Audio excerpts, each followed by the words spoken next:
तंत्र की दुनिया में बहुत कुछ होता है। आप सामान्य पूजा पाठ कर सकते हैं, देवी देवताओं की कृपा पा सकते हैं, कोई दिक्कत नहीं है। पर जब बात आती है कुछ अलग हटके करने की, कुछ विशिष्ट करने की, जब बात हो प्रत्यक्षीकरण करने की,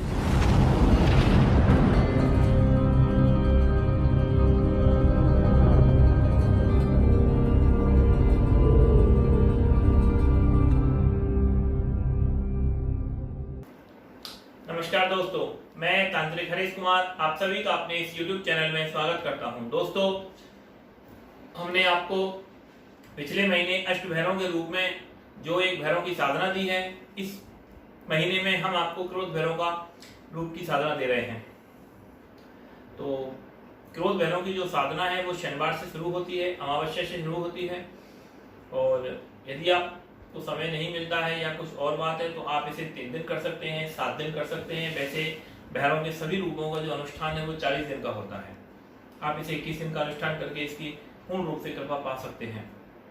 लेकिन भैरव की साधना के लिए, प्रत्यक्षीकरण के लिए, समस्त भैरव के जो रूपों की साधना है, हनुमान जी की साधना है, काली की जो साधना है, ये 40 दिवसीय होती है। छोटे छोटे इनके जो प्रयोग हैं उन्हें आप अवश्य 3 दिन में कर सकते हैं, 7 दिन में कर सकते हैं। लेकिन जो मूल साधनाएं होती हैं वो 40 दिन की ही होती हैं। तो आप इसका एक छोटा सा प्रयोग है, आप 3 दिन के लिए कर सकते हो, 7 दिन का संकल्प लेके आप इसका क्रोध भैरव का अनुष्ठान कर सकते हो। मैं आपको एक चीज स्पष्ट रूप से बता देता हूँ कि ये क्रोध भैरव जो है नॉर्मल क्रोध भैरव है, वो वाले क्रोध भैरव नहीं है जिनका आजकल लोग प्रयोग करते हैं और जबरदस्ती सिद्धि दिलाते हैं।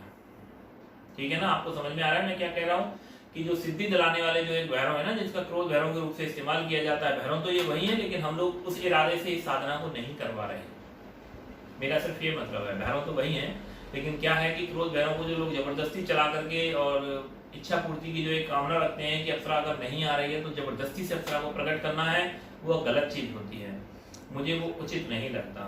शक्ति आपके प्रेम से, आपके प्रेम के आकर्षण में आनी चाहिए, तो इसका कुछ अर्थ बनता है, तो ही आपको इसकी सफलता मिलती है, तो ही आप शक्ति को समझ पाओगे, शक्ति की पावर समझ पाओगे। शक्ति आपके लिए प्रेम से यदि काम कर रही है तो आपको फायदा मिलेगा, अन्यथा शक्ति का लाभ की जगह आपको हानि पहुंचाएगी ही पहुंचाएगी, क्योंकि जबरदस्ती तो किसी के साथ भी ठीक नहीं होती।